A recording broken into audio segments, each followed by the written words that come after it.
Welcome to another edition of Inking with Jimmy. If you've ever wondered how to ink a straight line using a nib, well today I'm going to show you how I do it. Let's take a look.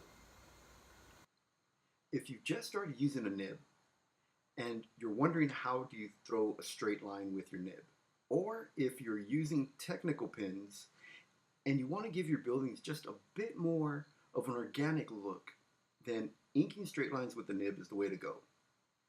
And inking straight lines is the easiest line to throw with a nib because you have a guide and all you simply do is follow that guide, just like you do with your technical pens. But with a nib, it gives you slightly bit more options and weight variations. With the nib, as you are placing your nib down, you can lighten up on the pressure or the speed at which you're throwing your line, and that will change up the weight variation of your line, meaning the thickness of your line. You're going to need a straight edge.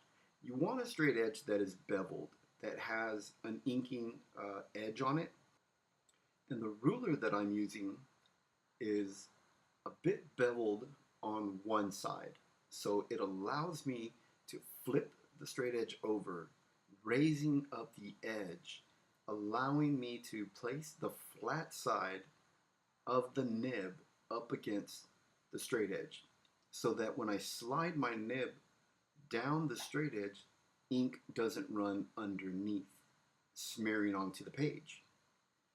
And so when you find a ruler that that you're comfortable with, there are several different techniques that I use. Even if you have a ruler that is just flat, then you can raise that ruler up on its side and angle it with your finger, just slightly lifting the edge of the ruler that you place the flat side of the nib against, and then you slide it across.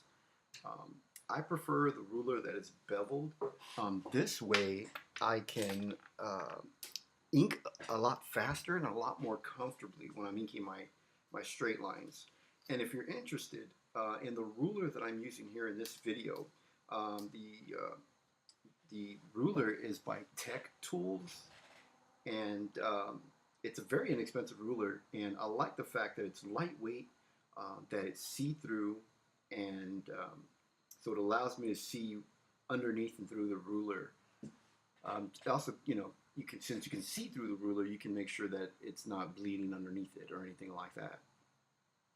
Now, when you place your ruler down, and you are going to place your straight edge on the paper, and then you're going to place the flat part of the nib onto the end of your straight edge.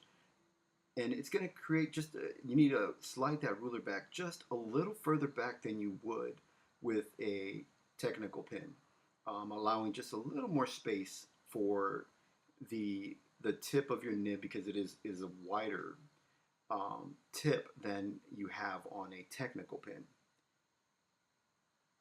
And if you're inking your buildings with a technical pen, then your buildings really can come out looking pretty flat, or they can come out looking almost like a coloring book, or just really technical, which is what their job is. And with the nib, by inking it with slightly different weight variations, breaking the line just a little bit, it does give your buildings just a little bit more of an organic look, and that you're pushing your buildings further back behind your figures and things. But as for inking the straight edge, and inking a straight line with the straight edge is what I meant to say. And what I did here, if you can look in the video, is I did break that line just a little bit, because it was underneath a thicker line.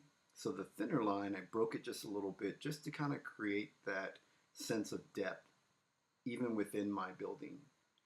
And if you've noticed in the video, and if you're watching the video as I'm talking, then you'll notice that I rotate the page a lot. I do this because I'm allowing the ink to dry on the line that I've just placed down on the paper. So then I rotate the page and I look for a different area that's away from where I've just previously inked, where I can place the straight edge down on the paper without it smearing. on are touching the previous line that I just placed fresh ink on, and I make sure that my elbow is not gonna, you know, hit that end of that part of that paper where the fresh line is, or my wrist. So as you rotate the page, just look for a particular line that needs to be inked, and then move on to that line.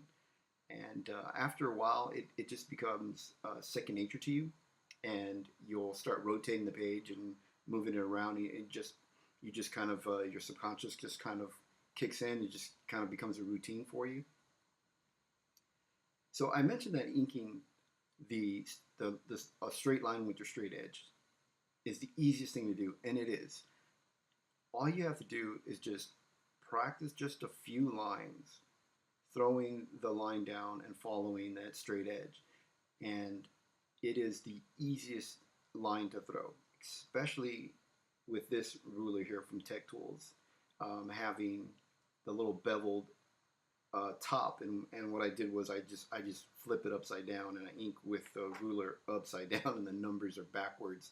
If you look on the screen, you can see that the 11, 12, and 13 are backwards. They're reversed because I flipped the ruler upside down, giving it that lift off the paper. And how I ink thicker lines is that if you notice that I will double up with the line, meaning that I place my line and then I go back and I place a second line right next to it. But by doubling up on your line, you can thicken the line, make it wider. I also have, from a calligraphy set, I have the B-style calligraphy B6 that I use to ink thicker lines. With just the Hunt 102 Crow Quill, you can get a wide variety of lines.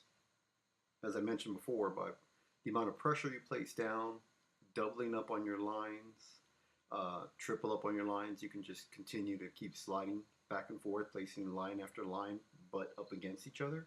And that will make a thicker line. Or to speed things up, use the calligraphy set B series that I use. The one that I use is a B6 round. And the B series uses a different handle, which is the longer black plastic handle. Now, there are some areas where you need to use a technical pen, where it's best to use a technical pen. Is using this circular stencil that I have here. It's got a lot of different size circles on it. I place some pennies underneath to give it a slight elevation. As you can see, the light on the lamppost needed a perfect circle. Now, inking it with a tech pen is much easier than inking it with a nib. I'm about to ink a half circle or a quarter circle with the nib. And if you place the nib edge on the flat side and you can kind of slide it around, you can ink it that way, but it's not as easy as it is using a technical pen. So there are some times when a technical pen is going to be best to use, and and I used it in that particular circle because it was much easier, much more comfortable for me doing that. But it does give you a flat line, so there are slight tricks you can use with your technical pen. Like I did with a nib, you can double up with the line. You can ink your line, stop that line and kind of break it, and then ink it the next line after with a lighter weight. There's slightly different variations you can do to kind of blend in that technical pen look to your nib work. But I prefer using the nib. Now, I'm not against using technical pens. As you can see, I use the technical pen for the circles. But I'm not against using technical pens for your straight lines. I'm not saying that it's the wrong way to ink anything. It's not at all. If you feel comfortable inking with a technical pen, then by all means, use the best tool that is going to give you the top quality line work. And that's pretty much it. Just grab yourself a ruler, start inking away, and please subscribe and rate. And I'll see you in the next video.